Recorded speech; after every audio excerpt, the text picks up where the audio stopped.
neighbor, didn't see you there. Welcome back to Bungus Custom Bikes. Today we're going to be talking about electrical and wiring motorcycles. So, let's begin.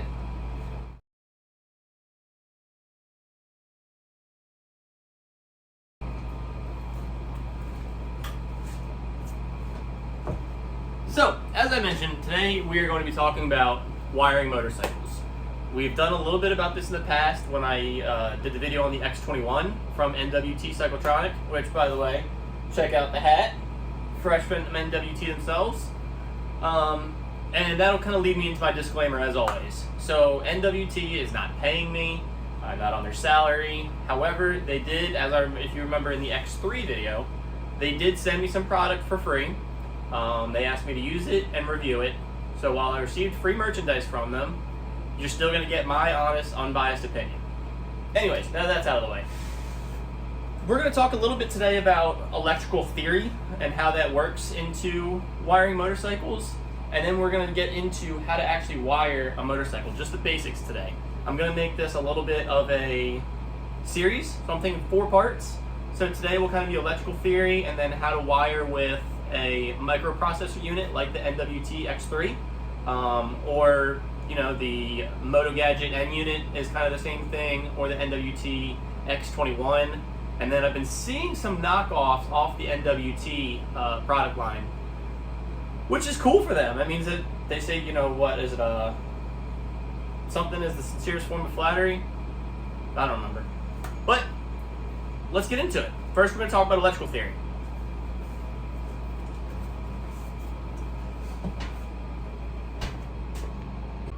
So let's talk electrical theory. I don't have a degree, I'm not an electrical engineer, this is just my understanding of it. I'm dumb, so hopefully I can make it easy to understand. Electricity, specifically DC or direct current, which is what motorcycles and most cars use. I want to say the Teslas and a lot of the EVs, electric vehicles, are running AC throughout most of the system, but I don't know, don't quote me on that. But direct current is super easy to understand. It goes from one point to another in a straight line. That's all it does. Positive to negative, or power to ground. All electricity, regardless of DC or AC, wants to go to ground. That's its goal. So what we can do is if we put something in between the electricity and the ground, we can do work or make power. Well, we have the power, but we can do work. So for example, if I have my positive side of the battery here and my negative side here, and in between here, I put a starter motor, it's gonna spin. The starter motor will work.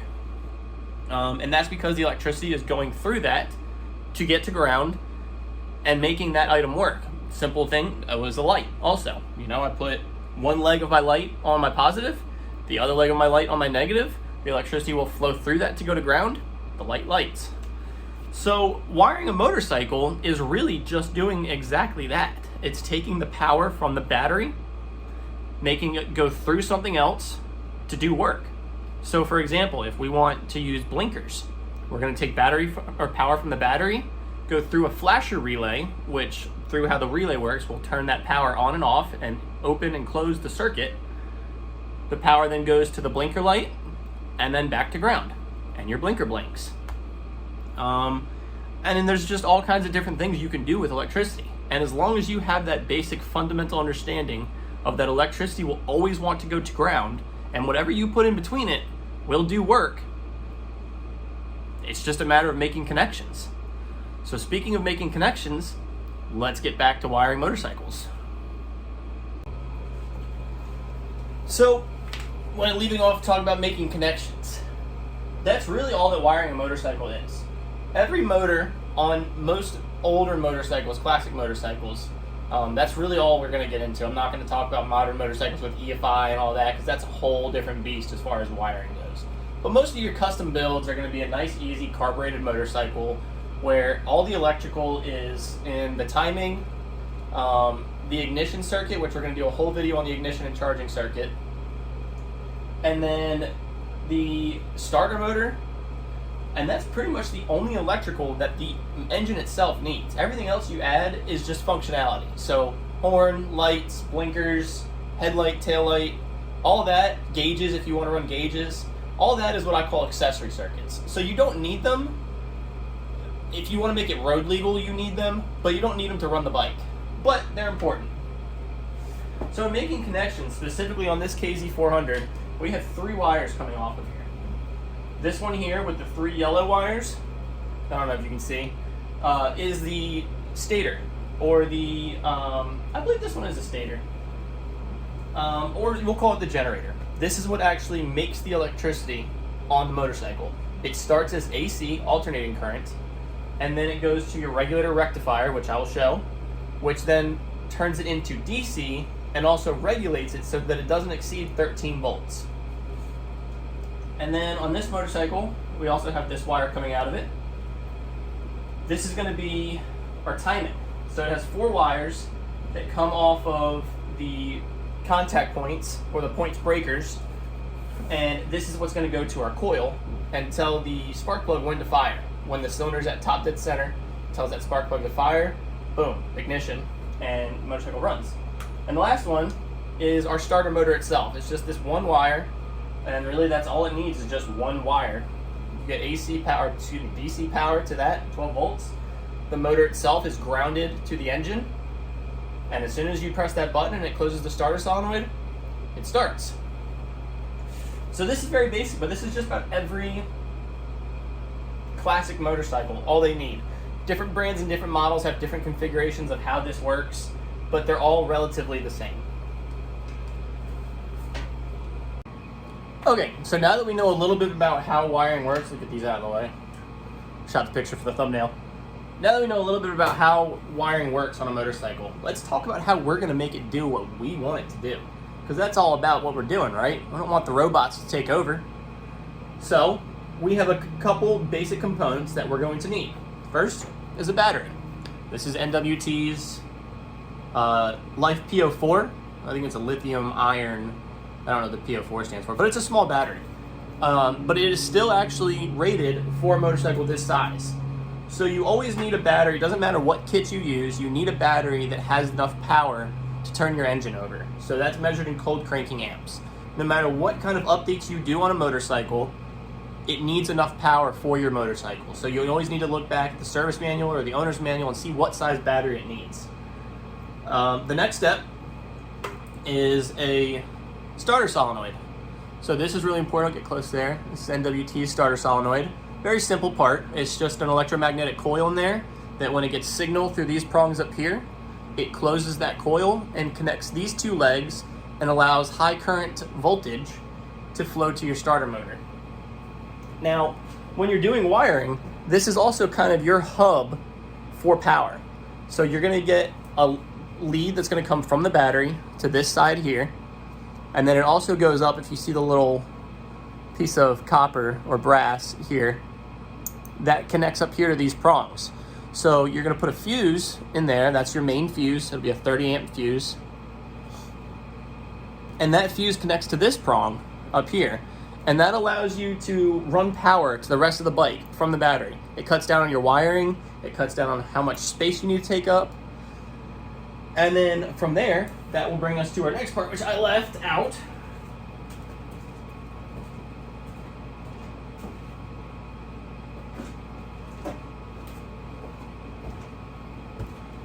Oh, that is my apologies. So from the starter solenoid, it runs power to our ignition switch. That's a pretty simple thing for most people to understand.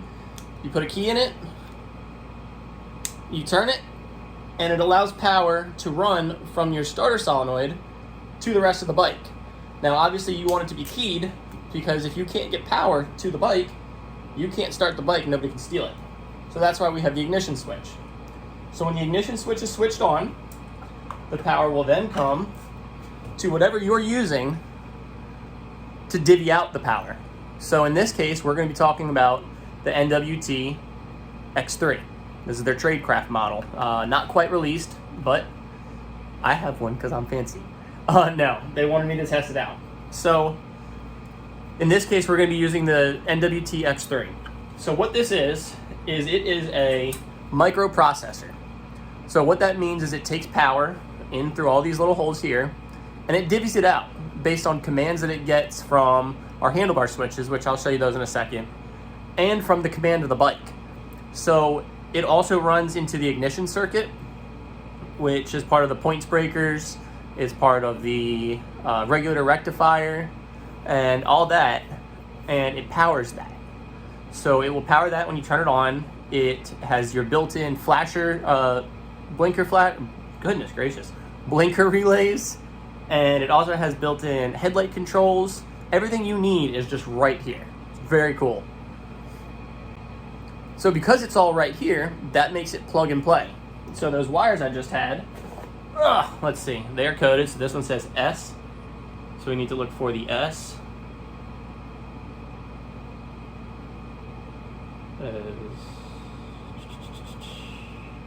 Right here.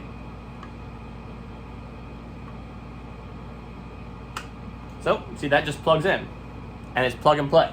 The other one, this one says I.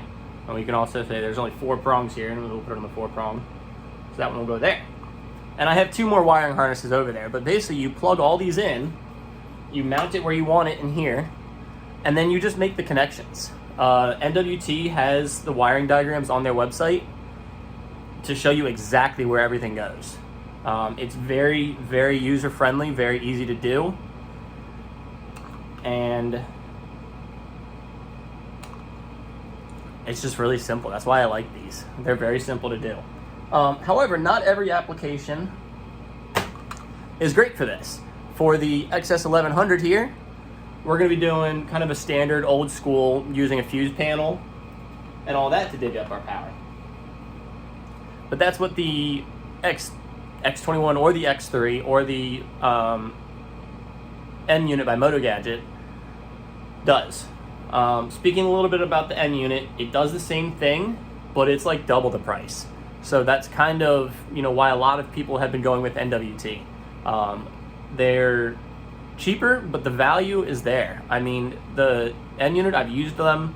I've used the X21 twice now, and what you get for the price you pay is just, you can't beat it with NWT. So again, that's my honest opinion. They're not paying me to say that, but that's just my honest opinion from Bunga to you. So the last thing is your regulator rectifier.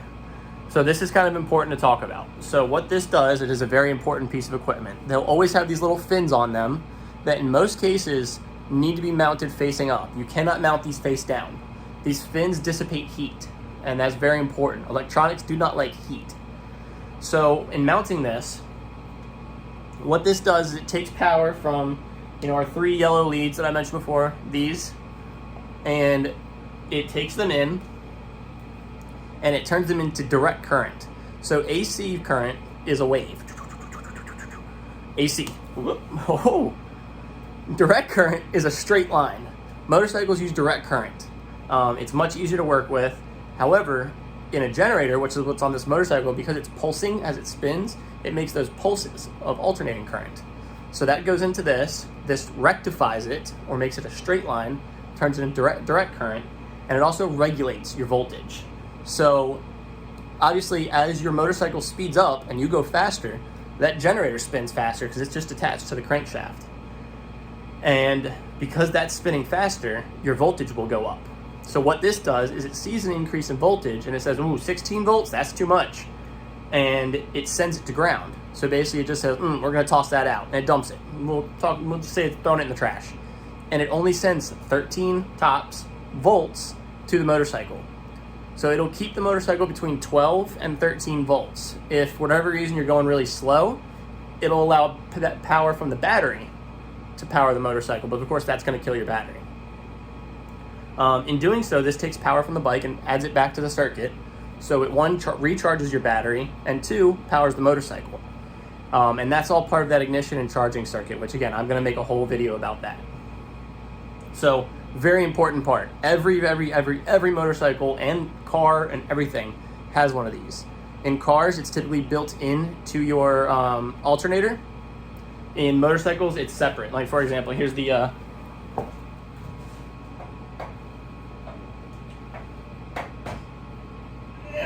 that doesn't want to come off, but I've got one over here for the XS1100 that is much bigger because the XS1100 requires more power. So that's that. Now, as far as wiring, if you can read and look at pictures and understand, you can wire a motorcycle. They're really, really cool and really, really easy, especially with this X3. So I've got the wiring diagram for the X3. You can see how incredibly simple it truly is. And I'm going to post it right now. So because the X3 is not released yet, you're not going to be able to get that schematic yet. That was actually drawn up by one of the guys at NWT for me. But they should be releasing this later in the year, and you'll be able to see that schematic. But again, that's what a typical wiring diagram looks like. You can look at the wiring diagrams that are stock on a motorcycle like this, and they're complicated. They are really complicated, but they let you know. I mean, it's just like following a map. You start at one point, say, okay, my power starts here, and then, like I said, since we're just following a line back to ground, you just follow that, and it will move around in this big map, and then it ends up wherever it needs to be. It will always end up at ground, but it ends up wherever it needs to be. Which, speaking of ground, that's kind of our next point here. So, on a motorcycle, ground is always the negative side of the battery. You see the little minus sign. You got positive and negative. Ground is always negative. On a motorcycle, the best thing, the easiest thing, and part of what you have to do, you have to ground the frame and the motor. Typically, I like to do one to the frame and one to the motor. So that's just as simple as running a black wire, because black is typically the universal color for ground.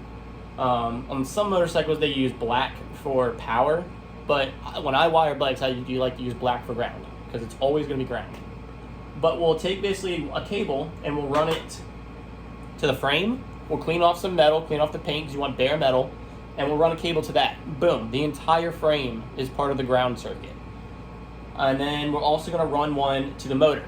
And it's really important for the motor to have a good ground for two reasons. One, because the starter motor itself needs to have a ground in order to function. Two, the spark plugs will not fire unless they are going to ground. Like I said, that circuit goes to ground. And then three, a lot of your sensors, like your oil pressure sensor, your neutral light, they rely on ground to complete that circuit. So you'll send power to the gauge. It will go through that light that is on your gauge cluster, and then it will go back down to, we'll say, the neutral switch. And once that neutral switch is not in neutral, that circuit is open. As soon as you put the motorcycle in neutral, it closes that circuit and allows that power to go through the light to ground. The light illuminates. Now it lets you know that you're in neutral. The oil pressure switch is the same way. Once it sees oil pressure, it kind of pushes a little float up and opens that circuit, and then if you lose oil pressure, it will close that switch and allow the oil pressure light to turn on. So ground is very important. But without further ado, let's kind of get things set up, and I'll show you how it's going to look. So I know I've done a lot of talking in this video, but we're going to actually get to wiring. So in any situation, whether you're using a microprocessor like the X3 or the X21, or whether you're going to use a fuse block, like what I'm going to use on the XS1100 over here, you got to plan everything out. You have to plan where things are going to go. So in this situation, I already have a little battery box mounted down here, so let's go ahead and put our battery down here. That'll fit under there. And then we've got our ignition switch, which is going to live up front. It's probably going to be up here at the handlebars. So we'll put that there. And then all that we're left with is our regulator rectifier, our X21, or X3, excuse me, which I'm probably going to put right here, because then I can plug the wires in and have them run straight up. And then I'll put that here, because then I can run the wires up and around into it. That'll go there. And then the last thing is I just got to find somewhere to put the starter solenoid. And that's kind of a pain in the butt. Maybe I'll move this over here. And then I don't know. We're going to have to figure that out. But anyways, you want to get everything planned out and put things where they need to go. So that way you can actually run the wires to the things you want them to go to. All right, so check it out. I got everything mounted up. the X3s here. Like I said, I'm going to give you my honest opinion on this. So it's an awesome product, but I will say the X21 had a hole here and a hole here that you could put 2 screws through and mount it to whatever you needed. Whereas the X3 only has these little slots on the side, and I couldn't find a screw small enough to get in there. So I ended up zip tying it to the body, which I don't really like using zip ties to mount critical components, but I mean, it's secure, it's in there. It's not going anywhere.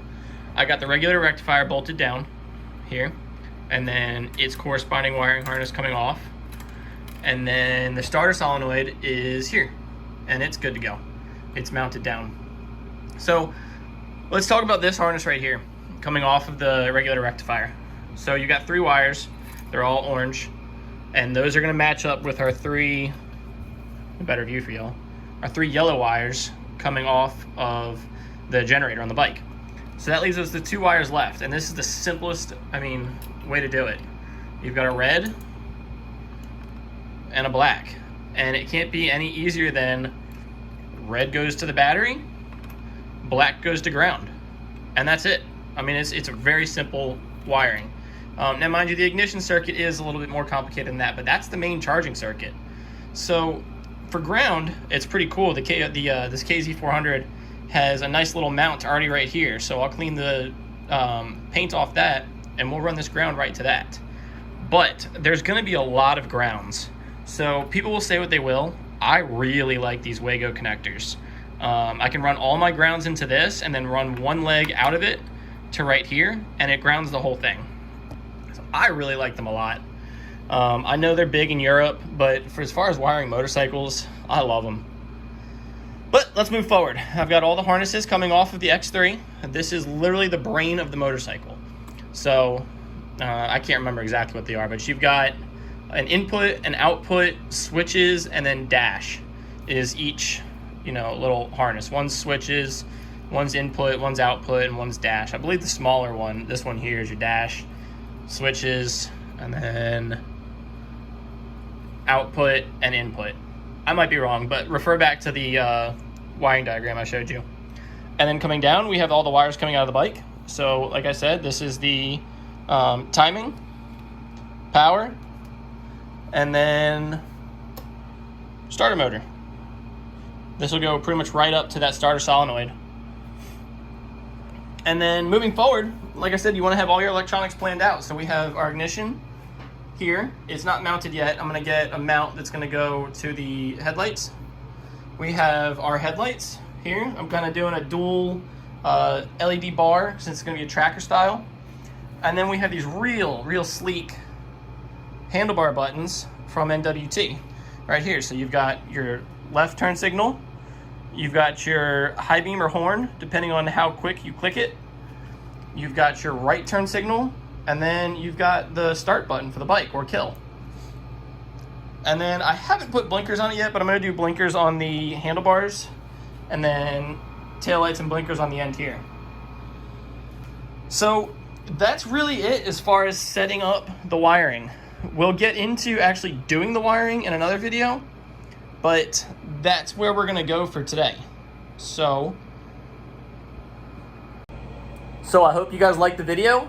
My little shop helper is coming back this weekend, so y'all will get to hear from him again and all his additions and antics. He'll be part of the videos again. But I hope you guys liked the video. As always, stay riding, friends.